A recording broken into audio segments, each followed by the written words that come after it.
Questão 147. Em uma fazenda, o bebedouro do gado é construído a partir de um tambor cilíndrico reto, conforme a figura. Para a construção, faz-se um corte perpendicular ao plano da base, dividindo o tambor em dois semicilindros congruentes que passam a ser usados como bebedouros. Depois de pronto o bebedouro, ele é um sólido que necessariamente possui apenas. Para resolver essa questão, iremos relembrar alguns conceitos importantes sobre essa forma geométrica espacial tão recorrente na prova do Enem, o cilindro. O cilindro, também denominado de sólido de revolução, pode ser obtido pela rotação de um retângulo em torno de um de seus lados. Outra característica importante de um cilindro é a presença de duas superfícies circulares. A distância entre essas superfícies circulares, a menor distância, é denominada altura do cilindro. Verifiquemos aqui alguns elementos. Nós temos como principais elementos de um cilindro a altura, que é a menor distância entre as bases, ou seja, as regiões circulares. Nós temos o eixo do cilindro, que é uma linha imaginária que contém os centros das bases. Nós temos a geratriz, que são linhas que compõem a superfície lateral e são linhas paralelas ao eixo. Podemos classificar um cilindro de duas maneiras, reto ou oblíquo.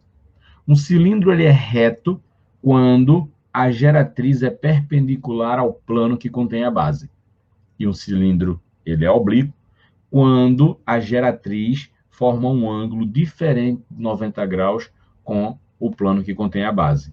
No caso do cilindro oblíquo, nós temos geratriz diferente da altura. E no caso do cilindro reto, a altura é igual à medida da geratriz. Secção meridiana de um cilindro é um outro conceito importantíssimo. O que é uma secção meridiana? Bom, é um plano que vai interceptar o cilindro e vai conter justamente o seu eixo. Então, nesse momento, nós temos uma região comum entre o plano e o cilindro. Se o cilindro ele é oblíquo, a secção meridiana é um paralelogramo. Estão vendo aqui? E se o cilindro ele é reto, essa secção meridiana é uma região retangular. Interessante é que a secção meridiana contém o eixo do cilindro. E quando você utiliza desse plano, você decompõe, você fragmenta o cilindro em dois semicilindros. A secção transversal já é uma secção que ela é paralela ao plano que contém a base. Todas as secções transversais terão como região definida por essa interseção a região circular, de medida equivalente às bases. Então, tem o mesmo raio. Agora, que revisamos um pouquinho sobre o cilindro, podemos resolver a questão.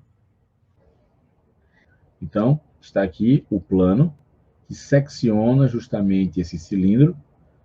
Esse plano é perpendicular à base. Como ele divide em dois semicilíndricos idênticos, então ele contém o eixo do cilindro. O eixo é justamente essa linha imaginária pontilhada que tem como extremidades os dois centros das circunferências das bases. No momento do corte, observe que o cilindro será dividido em dois semicilindros e aí separando nós teríamos essa configuração.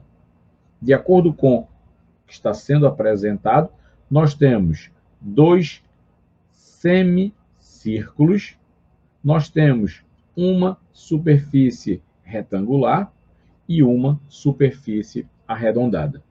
O nosso gabarito, então, é a letra